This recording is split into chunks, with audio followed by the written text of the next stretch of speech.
Assalamualaikum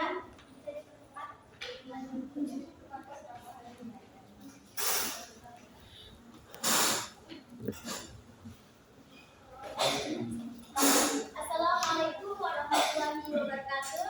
Waalaikumsalam warahmatullahi wabarakatuh. Kami dari kelompok Legum akan menjelaskan tentang Legum. Pepatah mengatakan tak kenal maka tak sayang maka tak cinta. Tak ada yang salah dengan cinta, tapi jangan percaya cinta sebelum dia berani berkata saya terima nikah dan kawinnya. Baiklah, perkenalkan nama saya Siren Saputri. Perkenalkan nama saya Patricia Dewi Sakapati. Dan saya kami dari tim PPT dan dari tim makalah ada Dorothea Tiane, Ino Febrianti, dan Ferdia Kamito.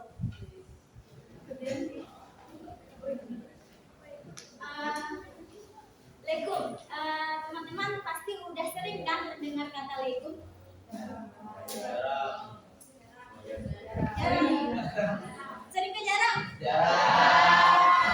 Coba satu orang jelaskan apa itu legum sepengetahuan kalian. Satu orang, angkat tangan. Kacang-kacangan. Betul kan? Tepuk tangan loh,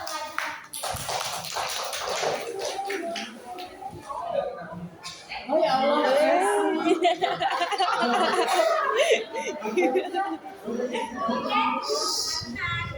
Oke, materinya akan dijelaskan oleh Patricia dari Sakapani. Yang pertama ada definisi legum, jenis legum dan pertumbuhan legum.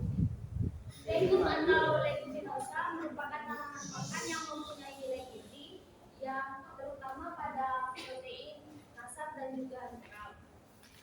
Legum ini banyak dijumpai di daerah tropis. Legum dibagi jadi 3 subfamili. Yang pertama ada Faboideae, yang kedua ada Caesalpinioideae, dan yang ketiga ada Mimoseideae. Caesalpinioideae dan Mimoseideae itu merupakan tumbuhan yang tumbuh di daerah tropis dan sedikit penggunaannya di tanaman pertanian. Sedangkan Faboideae itu merupakan tanaman yang tumbuh di daerah tropis dan juga subtropis dan merupakan tanaman pertanian. Selanjutnya adalah jenis dari legum. Seperti yang ada 2 jenis legum, yaitu legum yang sering dimanfaatkan dan legum yang jarang dimanfaatkan. Seperti di gambar yang di atas itu adalah legum yang sering dimanfaatkan. Contohnya seperti kacang kedelai, kacang tanah, dan kacang hijau. Yang di bawah ada yang jarang dimanfaatkan, yaitu ada kacang kolo dan kacang faba. Yang ketiga adalah pertumbuhan legum. Legum umumnya tumbuh di daerah tropis. Legum itu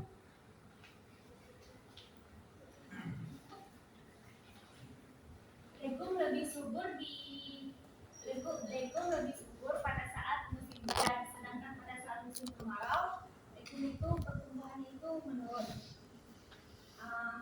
Legum dapat bertahan hidup. Kenapa? Karena legum mempunyai kandungan air di dalam batang dan juga akarnya. Legum cocok ditanam di daerah yang dataran yang ada airnya tinggi. Contohnya itu seperti tanah gambut ataupun tanah yang dekat-dekat dengan rawa. Umur legum pada umumnya 8 sampai 14 bulan.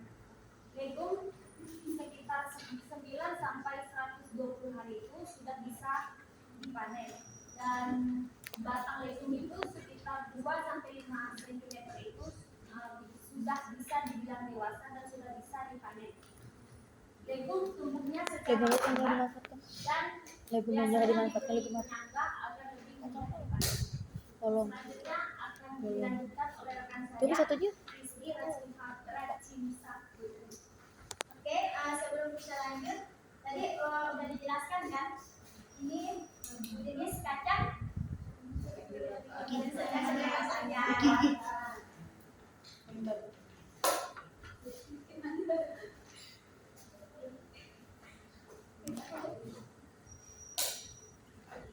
Nah, untuk yang ini, jenis apa?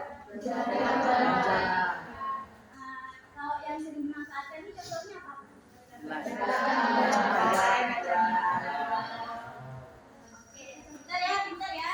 Kemudian kalau yang ini tadi yang cara dimanfaatkan Kacang borong. Coba satu orang tunjuk mana yang kacang borong, mana yang kacang apa? Yang lain. Masih ada satu nih. Tunjuk naik.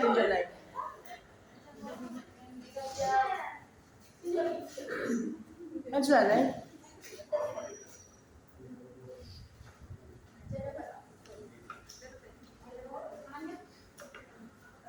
Oke, jadi betul ya, kacang borong yang hijau dan kacang papa yang biru. Tangan dong, ya.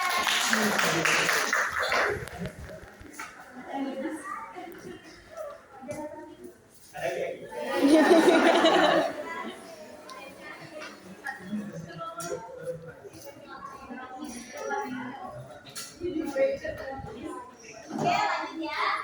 Kemudian kita ke kandungan gizi dari legum. Untuk komposisi kimianya itu legum mengandung protein, karbohidrat, serat, mineral, dan ada juga beberapa yang mengandung lemak yang baik bagi tubuh.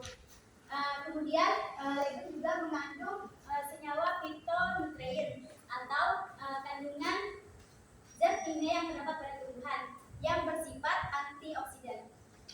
Kemudian untuk penekanan pada komponen dominan, yaitu kami mengambil 3 jenis, yaitu kacang tanah, kacang hijau, dan kacang kedelai.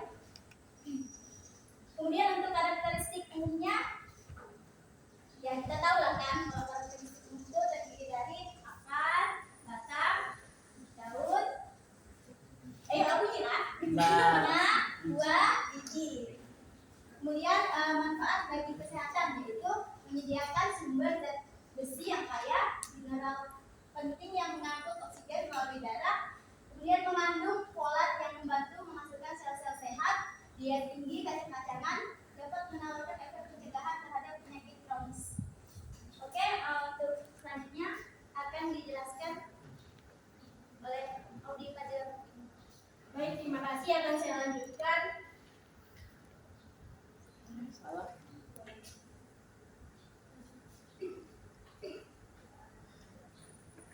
Nah, pada aplikasi bahan sebagai produk pangan ini kan pada jenis legum itu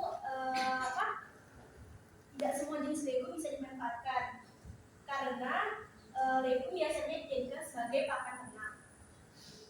Maka dari itu penempatannya jarang dilakukan. Bisa kita ingat kembali pada pembahasan yang tadi bahwa legum itu untuk tingkat pemanfaatannya dibagi menjadi 2 jenis. Yang pertama jenis sering dimanfaatkan dan yang kedua jenis jarang dimanfaatkan. Nah, untuk pembahasan pada kali ini ada 2 jenis yang kita bahas, pertama ada kedelai, kacang tanah, dan kacang hijau. Nah, untuk produk olahan pangan dengan bahan kedelai yang kami ambil itu ada es krim kedelai.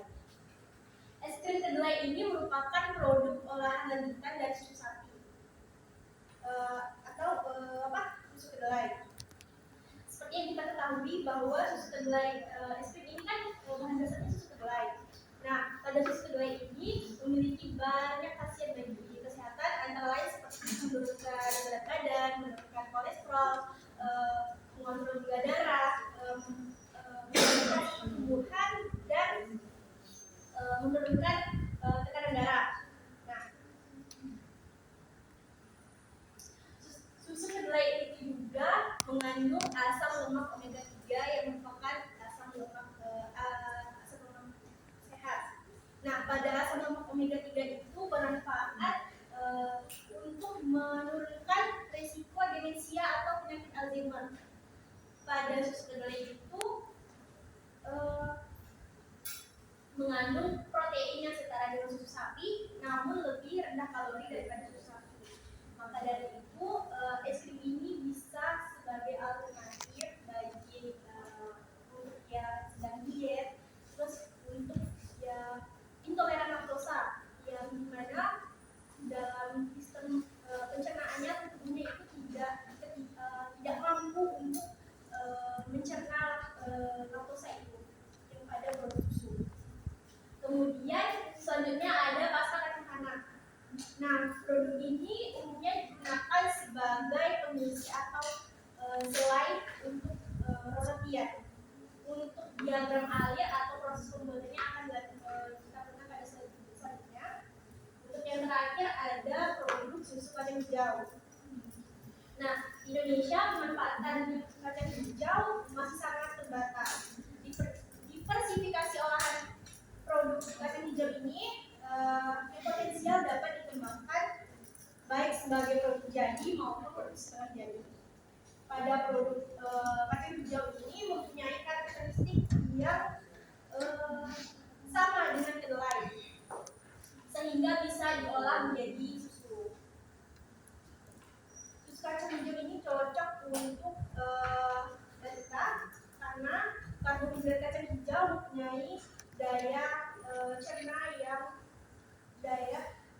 yang tinggi. Terus selanjutnya, nah, ini ada daftar alir proses pembuatan kacang hijau. Kacang tanah. Nah, pada proses ini yang pertama itu ada bahan, yaitu kacang tanahnya. Kemudian dilanjutkan dengan pencucian bahan, yang ini ya, langkah pertama. Kemudian ada penyangraian. Pada tahap ini kadar tanahnya menurun sejalan perubahan warna biji pada suhu 160 derajat dengan kurun waktunya 40 sampai 60 menit. Setelah proses penyangraian itu ada proses pendinginan.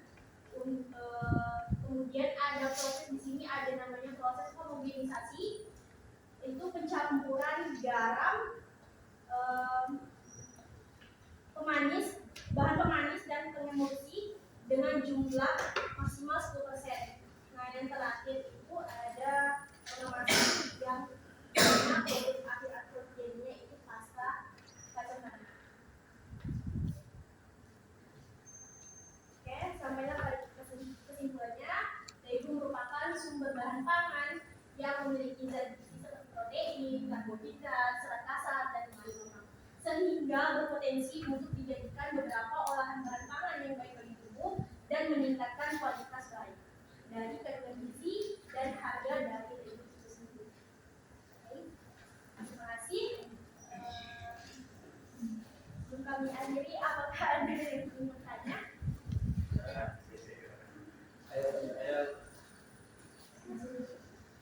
Jesse, silakan. Izin bertanya. Ya. Nah, tadi bisa dilihat slide kandungan gizinya.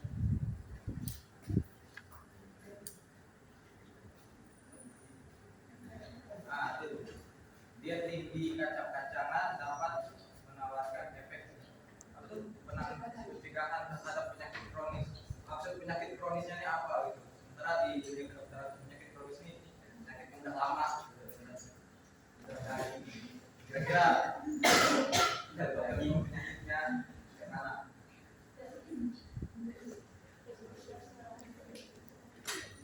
Baik, izin jawab. Sebelumnya terima kasih atas pertanyaannya dari Jesse.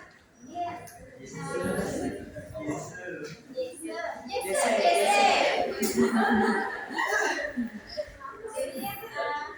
berdasarkan pengalaman saya ya, jadi kalau kita konsumsi pokok kacang manis yang berlebihan tuh kan tak baik kan bagi tubuh kan. Jadi dia tuh awalnya tuh ya kalau ini kan memang yang udah lama kan. Nah jadi tuh kalau misalnya kita mengkonsumsi kacang-kacang ini, jadi tuh dia tuh memang awalnya tuh kok kayak sedikit gitu. Ibaratnya kayak itu asam urat. Nah, asam urat ini kan nggak langsung urat jadi kan. Jadi dia tuh dia tuh secara tipis baru jadi. Nah, untuk penyakit kronis ini bisa kayak penyakit kanker, habis itu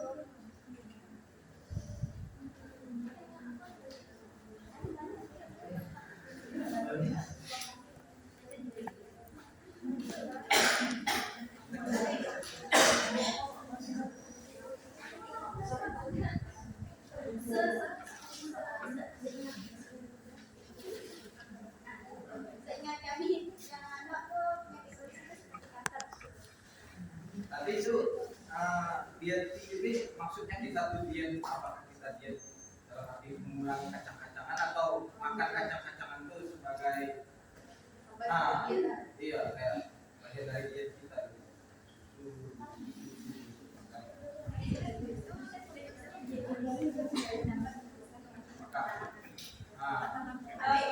Terjawab kalau kacang-kacangan dikonsumsi sebagai bahan tambahan ketika kita diet itu mengganti protein dari beberapa makanan yang tinggi protein yang lain, tapi kita mengganti protein dari protein nabati bukan protein hewani.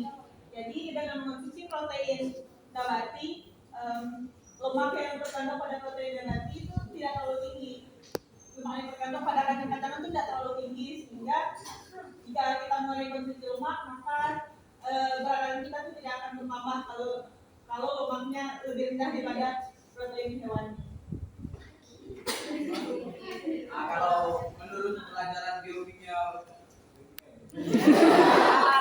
dari ini kan lemak dari hewani ini kan lebih bagus proteinnya daripada lebih bagus daripada nabati. Maka memang bisa gitu ganti. Kalau untuk pengganti itu bisa karena daging bisa mengandung protein itu, tapi dia tidak cuma mengandung protein, tapi dia juga mengandung lemak. Sedangkan kacang kedua ini dia mengandung protein, tapi lemaknya lebih sedikit sehingga dia lebih efektif digunakan ketika diet.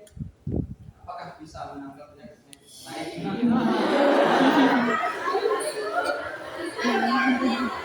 Tidak susunya bagus.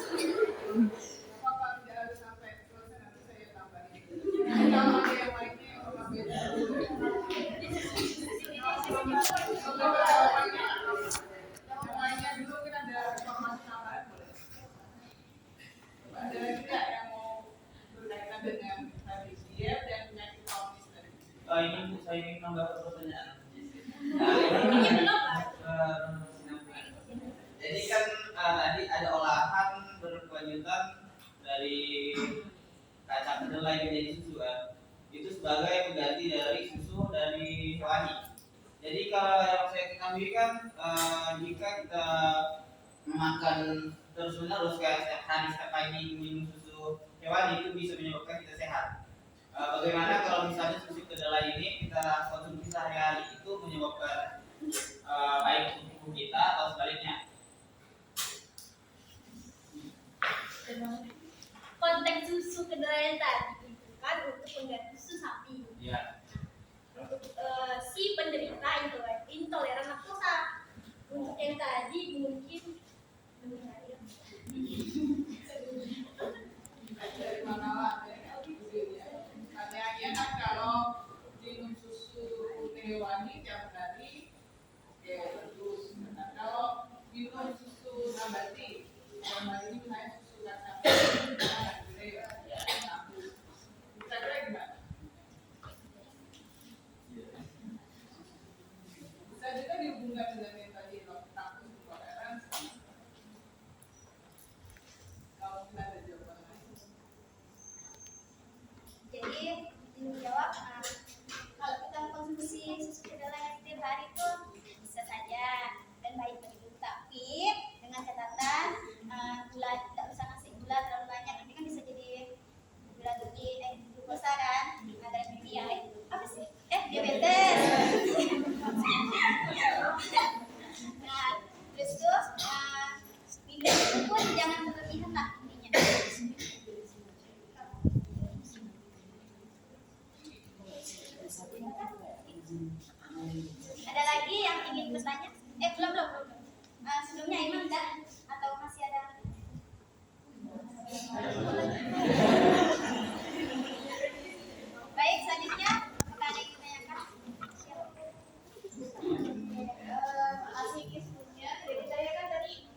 dari yang jarang digunakan sampai yang sering diolah gitu kan. Nah, tadi mau nanya, kenapa jarang dimanfaatkan sebagai bahan pangan atau jarang diolah? Kenapa bisa gitu? Apakah demi karena bahaya atau memang tidak layak penyimpangan atau memang demi pure penanganan ternak tadi ini?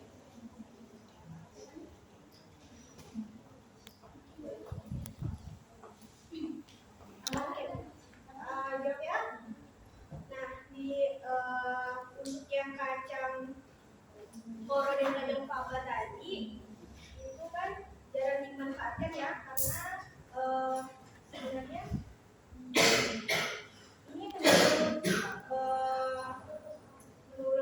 Badan Kali pada tahun 2009 dan 2014 ini kacang koro dan kacang faba kami merujuk pada pendapat ini pada tahun menurut Badan Kali pada 2009 dan Kali pada tahun pada 2014. Jadi kami merujuk pada ini yang jarang dimanfaatkan. Nah, sebenarnya untuk yang kurang dimanfaatkan ini memiliki potensi penting sih untuk ketahanan pangan, memenuhi persyaratan nutrisi dan pengembangan pertanian. Nah, karena kami merujuknya pada pendapat ahli ini, akan seiring berkembangnya zaman, sekarang kacang koro dan kacang faba sudah sering dimanfaatkan. Jadi olahannya tuh untuk kacang koro dan kacang faba tuh pada udah pernah kan makan kacang koro sekarang kan snack kacang koro kan. Nah, jadi itu ini kan untuk kami tadi rujuknya pada ini pada pendapat ahli yang sudah gimana Tasya? Baik, ada lagi yang ingin bertanya?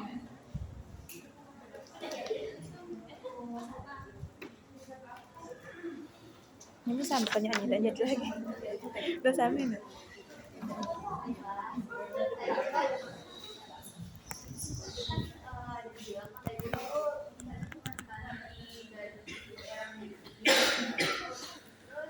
Apakah hal tersebut bisa menjamin kualitas dari sertifikat dari Lego? Kayak misalnya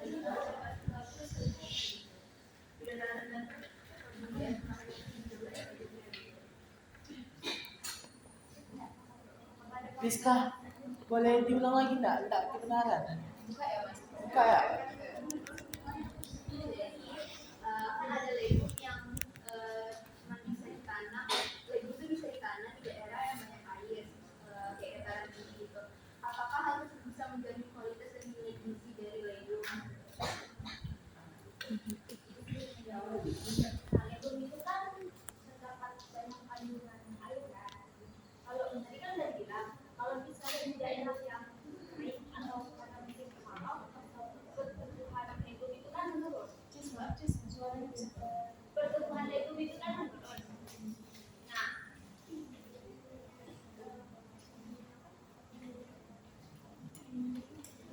karena menurunnya pertumbuhan itu kan otomatis nutrisinya juga turun kan, dan berkurang.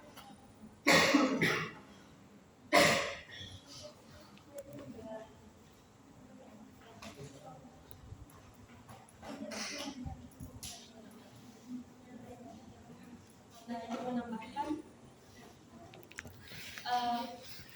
habitat Lego tuh umumnya ada di dataran rendah atau daerah dekat rawa. Nah, kalau dia di dataran tinggi, Lego bisa menyimpan kadar air 2 bulan setelah hujan terakhir. Jadi selama 2 bulan ketika dia di dataran tinggi dengan daerah yang kurang resapan air, dia akan masih bagus kualitasnya. Apabila lebih dari itu dia tidak turun hujan, maka kualitasnya akan menurun. Pangkalannya siapa aja? Surat yang belum. Nilainya mana?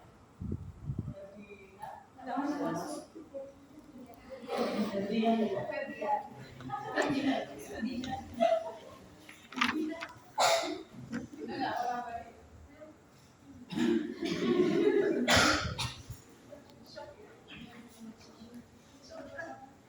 Nah, dinamakan ya, ini Lego ini kan bisa tumbuh di daerah tropis seperti Indonesia nih, di mana Indonesia ini kan senantiasa mengalami dua ganti musim ya, musim hujan dan musim tropis. Itu jika bisa kelola dengan baik itu seharusnya sih bagus. Jadi bisa meningkatkan ekonomi, meningkatkan petani dan lain-lain.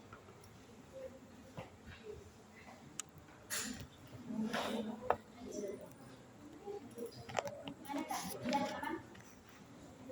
Baik, ada pertanyaan lagi? Ada Angel? Tadi di awal ada bahas tentang tentang protein kasar. Nah, protein kasar itu apa? Ini menjawab ya. Protein kasar itu zat yang mengandung nitrogen. Apa bedanya dari protein biasa?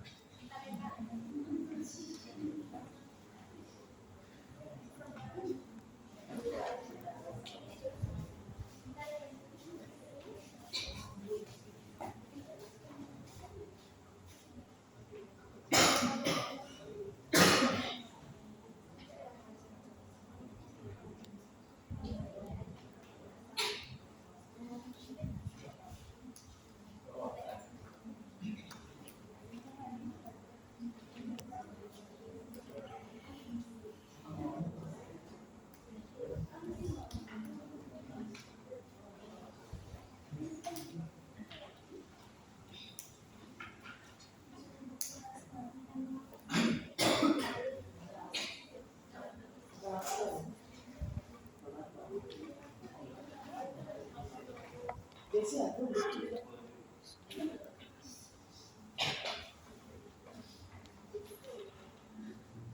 Desi. Kita masalah ada yang mau protein kasar, tanya protein kasar.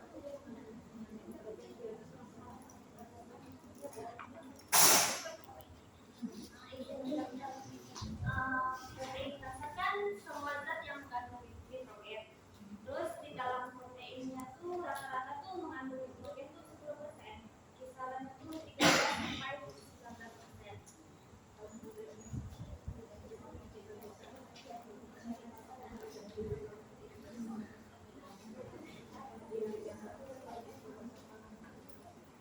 Izin menjawab, kalau protein biasa itu protein yang murni tanpa kandungan zat yang lain.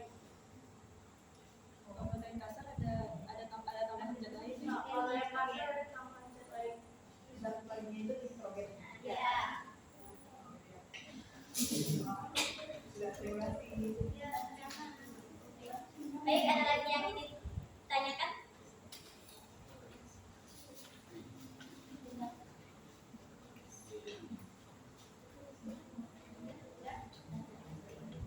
Cukup, ada lagi.